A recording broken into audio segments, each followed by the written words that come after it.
श्री स्वामी समर्थ. स्वामी महाराज तुमच्या सर्व चांगल्या इच्छा पूर्ण करो ही स्वामींच्या चरणी प्रार्थना करते आणि आजच्या या नवीन व्हिडिओला सुरुवात करते.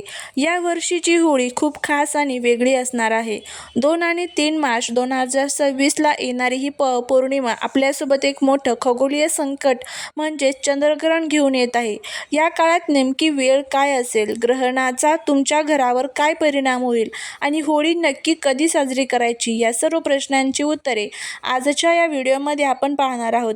त्यामुळे व्हिडिओ हा स्किप न करता शेवटपर्यंत नक्की पहा. जर तुम्ही चॅनलवरती नवीन असाल तर चॅनलला सबस्क्राईब करा आणि असेच माहितीपूर्ण नवनवीन व्हिडिओ पाहण्यासाठी बेल आयकॉनलाही प्रेस करा, म्हणजे जेव्हा कधी मी नवीन व्हिडिओ अपलोड करेल त्याचं नोटिफिकेशन सर्वात अगोदर तुम्हाला भेटेल आणि तुम्ही एक पण व्हिडिओ मिस करणार नाही. आपल्या हिंदू पंचांगानुसार फाल्गुन महिन्यातील पौर्णिमेला आपण होळी साजरी करतो. 2026मध्ये पौर्णिमेची तिथी 2 दिवसात विभागली गेलेली आहे.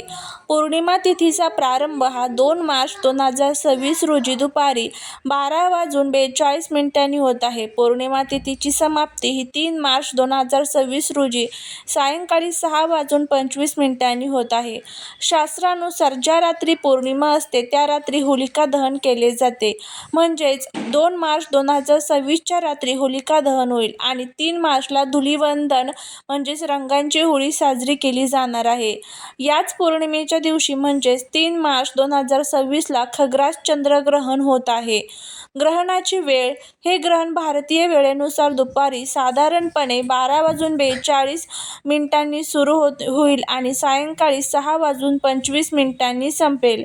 भारतात दिसणार का? होय, 3 मार्च रोजी जेव्हा चंद्रोदय होईल तेव्हा ते ग्रहण भारताच्या काही भागात दिसण्याची शक्यता आहे. सूतक काळ जर ग्रहण दिसणार असेल तर त्याचे सूतक 9 तास आधी सुरू होतात.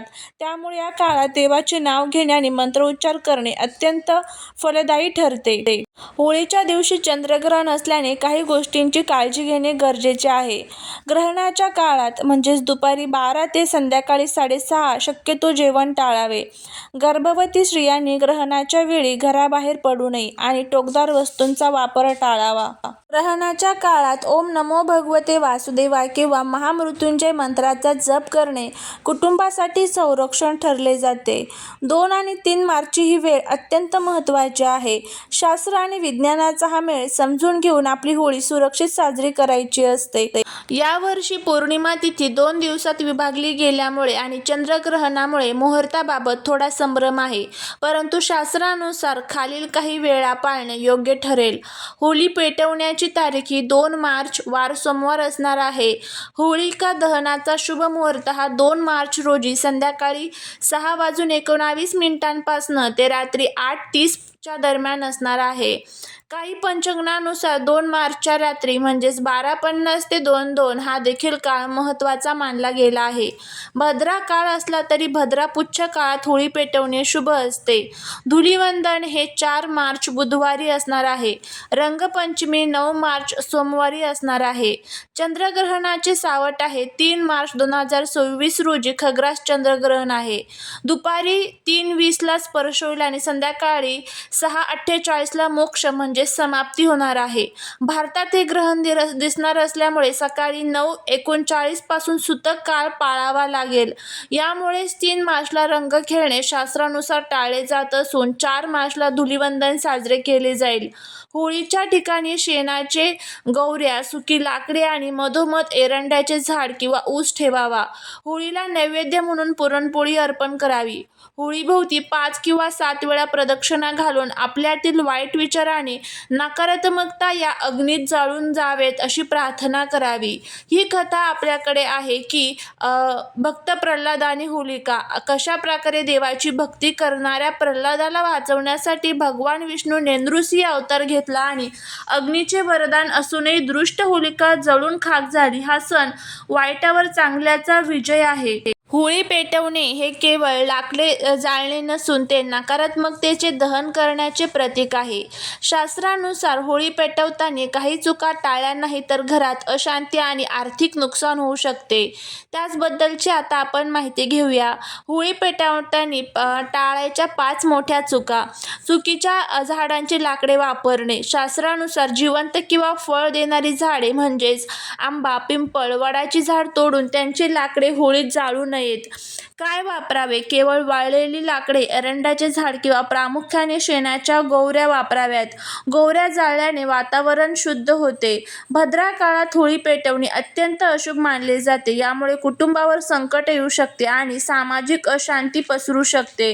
2026 मध्ये 2 मार्चला भद्रा पुच्छ किंवा शुभ मुहूर्तावरच संध्याकाळी 6:19 नंतर होळी पेटवावी. होळी हा एक पवित्र अग्नी आहे. लोक अनेकदा त्यात प्लास्टिक, त्याचबरोबर रबर किंवा घरातील कचरा टाकतात. हे शास्त्रोक्त दृष्टीने चुकीचे आहे आणि यामुळे वायू प्रदूषणही होते. अग्नीला पवित्र मानून त्यात केवळ तूप, अक्षता, खोबरे आणि पुरणपोळीचा नैवेद्य अर्पण करावा. होळी पेटवताना तुमचे तोंड पूर्व किंवा उत्तर दिशेला असावे. दक्षिण दिशेला तोंड करून पूजा करणे किंवा अग्नी पेटवणे अशुभ मानले जाते. होळी ही एकट्याने पेटवण्याची गोष्ट नाही. कुटुंबातील सर्व सदस्यांनी एकत्र येऊन प्रदक्षिणा घालणे आवश्यक आहे.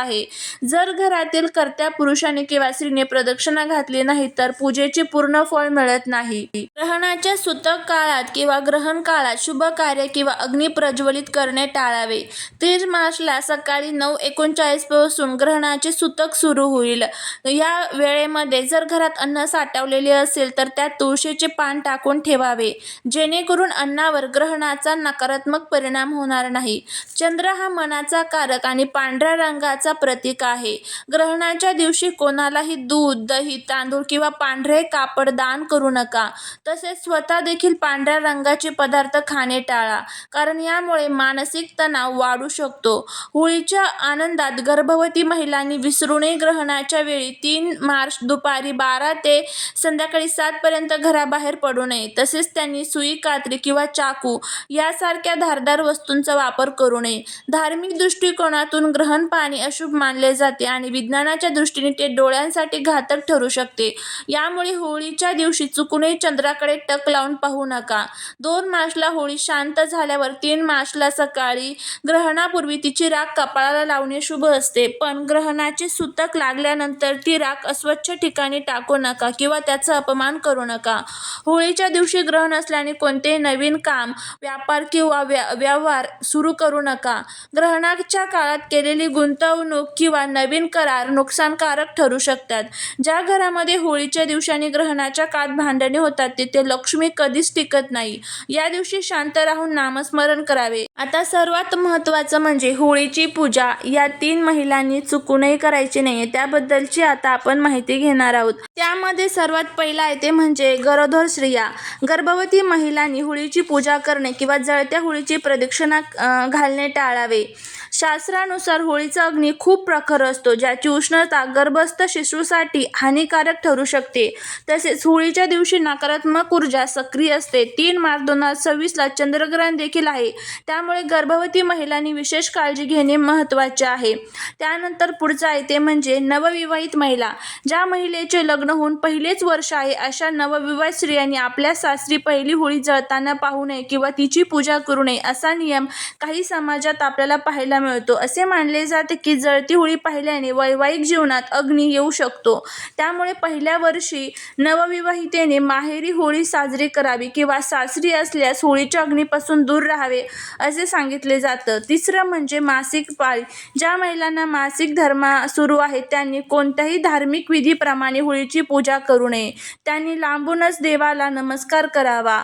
काही जुन्या रूढींनुसार विधवा महिलांना होळीच्या पूजेपासून लांब ठेवले जाते, परंतु आधुनिक काळात अनेक ठिकाणी केवळ सौभाग्यवती महिलांनी मुख्य पूजा करावी असा संकेत देखील पाळला जातो. हे नियम परंपरेने चालत आलेले आहेत. याचा उद्देश कोणाचाही अपमान करणे नसून घरातील सुख, शांती आणि आरोग्यासाठी जपण्यासाठी सांगितलेली ही खबरदारी आहे. विशेषतः 2026 मध्ये होळीसोबत चंद्रग्रहण असल्याने महिलांनी वरील गोष्टीचे पालन केल्यास कुटुंबाचे कल्याण होईल. जर तुम्हाला हा व्हिडिओ आवडला आवडला असेल तर लाईक, शेअर आणि सबस्क्राईब करायला विसरू नका. भेटूया पुढच्या एका छानशा नवीन व्हिडिओत एका नवीन माहितीसोबत. श्री स्वामी समर्थ.